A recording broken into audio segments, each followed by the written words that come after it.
यह वीडियो जो है आप लोग देखेंगे तो जो लोग मुझे गाली देते हैं, जो लोग मुझे कोसते हैं कि तुम जीएनएम को सपोर्ट करते हो, जीएनएम को जो है बताते हो, ये करते हो, जीएनएम को जीत बताते हो, तो तुम ही जज क्यों नहीं बन जाते हो, ठीक है? सरकार का नियमावली ही जो होगा सर्वमान्य होगा, सरकार ही जीतेगी। तो फिर ये जो आज मैं दिखाऊँगा, जब सरकार ही जीतेगी, सरकार के नियमावली ही मान्य होगा, तो फिर आप में से कुछ लोगों के अंदर क्यों इतनी दिक्कत है? क्यों ऐसे भाषा का प्रयोग करते हैं और क्यों डर लग रहा है? आज की इस वीडियो में देखते हैं। कुछ लोग बोलते हैं तुम जीएनएम को सपोर्ट कर रहे हो। आज की इस वीडियो में मैं दिखाऊँगा कि कैसे लोगों से 1-1 हज़ार रुपये बीएससी में माँगा जा रहा है, ठीक है? कैसे 1-1 हज़ार रुपये माँगा जा रहा है वकील करने के लिए। और मैं यहाँ पे अगर कह दूँ कि जब बीएससी अपने माँग रहा है तो जीएनएम वाला भी माँग कर मजबूती से लड़ सकता है, तो लोग मुझे कहेंगे कि तुम जीएनएम के सपोर्टर हो। भाई खुद पहले अपने आप को देख लो, अपने ग्रुप में चाहे अपने देख लो कि कैसे क्या चल रहा है। तब दूसरे को कहते हो पैसा बर्बाद हो जाएगा, दूसरे को कहते हो कि पैसा लूट कर जो है फलाना आदमी रख लेगा, ठीक है ना? दूसरे को कमज़ोर करते हो और अपने आप को उस चीज़ में पड़े हो, तो ये कौन-सा लॉजिक है भाई? अगर आपको इतना ही कॉन्फिडेंस है कि सरकार जीती हुई है, नियमावली के अकॉर्डिंग ही सब चीज़ रहेगा, तो फिर क्यों इतना माथा लगाने की ज़रूरत है? क्यों 1-1 हज़ार रुपये सबसे लेने की ज़रूरत है और अच्छे वकील करने की बात करने की क्या ज़रूरत है? जब आप श्योर हैं, आप बहुत बड़े इंटेलेक्चुअल बनते हैं आप लोग, तो फिर क्या दिक्कत है यहाँ पे आप वकील रखेंगे? आप तो जान रहे हैं कि हम जीते हुए हैं, फिर? तो दूसरे को बताते हैं ताकि वो सामने वाला कमज़ोर हो और इसका फ़ायदा मुझे मिले। जिस प्रकार से आप कलेक्शन कर रहे हैं, उसी प्रकार से सामने वाला भी तो कलेक्शन कर रहा होगा, सामने वाला भी तो मजबूती के साथ जो है आगे बढ़ रहा होगा। तो दूसरे को नीच दिखाना, गलत बोलना और अपने आप को उसमें इन्वॉल्व रखना, ये कौन-सा भाई बात हो गया? चलिए दिखाता हूँ क्या चल रहा है, ठीक है? और इसी सब देखकर अगर मैं ये बोलूँ कि अगर ये लोग 1-1 हज़ार रुपये कर रहे हैं, तो जीएनएम को भी अपने जितना सामर्थ्य हो, उतना सपोर्ट करना चाहिए। तो लोग कहेंगे तुम जीएनएम के सपोर्टर हो। भाई जीएनएम के सपोर्टर क्या? आप खुद माँग रहे हैं, खुद कलेक्ट कर रहे हैं अच्छे से जो है वहाँ पे पार्टिसिपेट करने के लिए कोर्ट में, तो फिर ये लोग भी को पास तो मौका है, ये लोग भी क्यों मौका छोड़ेगा अपना? ये भी तो पार्टिसिपेट करेगा, अच्छे से, मजबूती से। ये तो सब जानता है।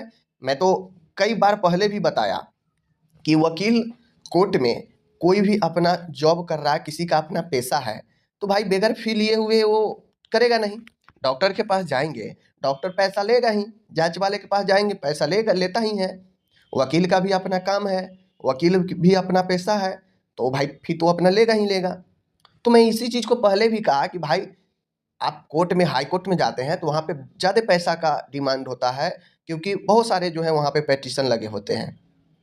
तो कुछ लोग मुझे गलियाते हैं कि तुम पैसा लुटवा दोगे जीएनएम को, तुम पैसा जो है ये कर दोगे, वो कर दोगे। जबकि पैसा वाला में मैं सम्मिलित भी नहीं हूँ, कहीं से भी नहीं। मेरा कोई रोल नहीं है पैसा वाला में। बस कह देने में कि जब ये लोग खुद को सपोर्ट के लिए आगे जा रहा है, तो जीएनएम को भी जाना चाहिए, मजबूती से लड़ना चाहिए। अगर कल होकर जीएनएम मजबूती से अगर लड़ता और बीएससी अगर नहीं लड़ता, तो मैं वो भी कहता कि बीएससी को भी जो है मजबूती से आगे जाना चाहिए, क्योंकि जब तक दोनों पक्ष मजबूती से नहीं जाएगा, कैसे पता चलेगा कि कौन जो है किसका तथ्य मजबूत रहा, किसका तथ्य कमज़ोर रहा? आखिर तो किसी एक के पक्ष में जो है फैसला तो आना ही आना है, चाहे वो जीएनएम के पक्ष में आए या फिर जो है अगर नहीं पक्ष में आएगा तो फिर दोनों के लिए बराबर हो जाएगा जो पहले से नियमावली है, ठीक है? तो देखिए यहाँ पे क्या है, चीज़ें आप लोग देख सकते हैं यहाँ पे। दिनांक 3/2 को, ये मैं नहीं कह रहा हूँ, आप लोग देख सकते हैं यहाँ पे। ये यहाँ पे देख सकते हैं कि क्या ग्रुप में चल रहा है बीएससी में। दिनांक 3/2/26 को जीएनएम बना बीएससी नर्सिंग प्रकरण के बहस में जीएनएम के वकील साहब के द्वारा जीएनएम को डिप्लोमा सिद्ध करते हुए यह कह दिया गया है कि जीएनएम स्टाफ नर्स के बेसिक क्वालिफिकेशन है, जबकि बीएससी नर्सिंग हायर क्वालिफिकेशन है, जो कि बेसिक क्वालिफिकेशन नहीं रखते हैं, इसलिए बीएससी नर्सिंग स्टाफ नर्स के लिए एलिजिबल नहीं है, ठीक है? एलिजिबल नहीं है तथा वर्क ऑफ नेचर सिलेबस सब डिफरेंट है, ये बताया गया जीएनएम के वकील के तरफ से। इसके साथ ही कौन बोल रहा है? बीएससी के ग्रुप में। इसके साथ ही डी फार्मा बनाम बी फार्मा के प्रकरण तथा डी फार्मा बेसिक क्वालिफिकेशन है। उसी तरह देखिए यहाँ पे बोलूँगा तो लोगों को लगता है दिक्कत। यहाँ पे क्या लिखा है? क्वालिफिकेशन। और लोग आएंगे मुझे बोलेंगे कि भाई तुम्हारा प्रोनाउंसिएशन तुम्हारा ठीक नहीं है। छोटे छोटे बातों पर ध्यान देंगे, उससे कोई फर्क नहीं पड़ता है, ठीक है ना। बोलने के क्रम में होता है कभी कभी बोलना कुछ और बोला गया कुछ और, तो उसको लोग जो है फैक्ट के साथ चेक करते हैं। अच्छी बात है, करना चाहिए। लेकिन यहाँ पे देख लीजिए क्या लिखे हैं खुद के, ठीक है। चलिए कोई बात नहीं, क्वालिफिकेशन है। उसी तरह जीएनएम बेसिक क्वालिफिकेशन है, ठीक है ना। तथा सुप्रीम कोर्ट के जजमेंट को आधार बनाते हुए पूरा दलील दिया गया। समझ गए? ये कौन बोल रहा है? बीएससी वाले, हम नहीं बोल रहे हैं, ठीक है ना। तो सुप्रीम कोर्ट के जो जजमेंट आया था डी फार्मा, उसको आधार बनाते हुए पूरा दलील दिया गया। As a like D pharma only GNM similar है। बताया गया कि डी फार्मा के सिमिलर जीएनएम, इसलिए बीएससी नर्सिंग स्टाफ नर्स के लिए, ठीक है, एलिजिबल, क्या लिखे हैं देख रहे हैं ना, बहुत महान आदमी बनते हैं। एलिजिबल, ठीक है ना, नहीं है। अब बोलूँगा तो लोग जो है हमें कोसेंगे। देख सकते हैं यहाँ पे क्या लिखे हैं, बात समझ गए ना। तो ये दूसरे को कहने से पहले खुद के सोचना चाहिए। लोग आएंगे कमेंट में बोलेंगे भाई तुम्हारा प्रोनाउंसिएशन ठीक नहीं है, तुम्हें लिखने नहीं आता है, पढ़ने नहीं आता है, तुम ज्ञान देते हो। अरे भाई, ज्ञान बिना पढ़े हुए भी ज्ञान दिया जाता है। आपको अगर नहीं पता हो तो बिना पढ़े हुए भी ज्ञान दिया जाता है। उसके लिए नॉलेज की ज़रूरत होती है, ठीक है। अगर किसी पेशेंट को देख रेख करना हो तो उसके लिए प्रैक्टिकल नॉलेज की ज़रूरत होती है। थ्योरी से पहले प्रैक्टिकल आना चाहिए, ठीक है। तो ये चीज़ें होता है, बात समझ गए। चलिए आगे फिर से दिखाता हूँ और क्या चीज़ यहाँ पे लिखा गया है। इसलिए बीएससी नर्सिंग स्टाफ नर्स के लिए एलिजिबल नहीं है। ओके, चलिए, तो एलिजिबल नहीं है। अंत में जब डी फार्मा और जीएनएम के दोनों प्रकरण को देखते हुए जज साहब के द्वारा सिमिलरिटी पर जब सरकारी वकील से वेस्टी किया गया। वेस्टी क्या होता है भाई? वेस्टी क्या होता है? किया गया, बहस किया गया, तो सुनकर साफ प्रतीत हो रहा है कि वह कहीं ना कहीं इस सिमिलरिटी के आधार को डिफरेंट साबित करने में विफल हो गए। यानी ये खुद बीएससी वाले ही बोल रहे हैं कि जीएनएम और डी फार्मा दोनों अलग अलग है। इसको जो है डिफाइन करने में सरकारी वकील साहब कहीं ना कहीं विफल हो गए, ठीक है। जज साहब बोले कि आप बताइए डी फार्मा जीएनएम दोनों अलग अलग है, इसको आप जो है बताइए कैसे अलग अलग है, या सिमिलर है तो कैसे है, आप इसको डिफाइन कीजिए। तो इसमें विफल हो गए सरकारी वकील। सरकारी वकील किसके है? सरकार के पक्ष में है, जो बचाने का प्रयास करेगा, ठीक है ना। बात यहाँ पर अब डी फार्मा और जीएनएम के सिमिलरिटी प्रकरण पर आ गई है, बात समझ गए। ये सब देखते हुए प्रतीत हो रहा है कि जज साहब जीएनएम के पक्ष में जो है फैसला सुना सकते हैं। देख लीजिए, ये मैं नहीं बोल रहा हूँ, ये ग्रुप का है, देख सकते हैं ग्रुप का है। यहाँ पे खुद जो है एक्सेप्ट किया जा रहा है कि ये सब देखते हुए जो है क्या हो रहा है कि लग रहा है जज साहब जीएनएम के पक्ष में फैसला सुना सकते हैं, बात समझ गए। और लोग मुझे आकर पूछते हैं कि तुम ही जज क्यों नहीं बन जाते हो, ठीक है। ये हमको बताते हैं लोग, समझ गए।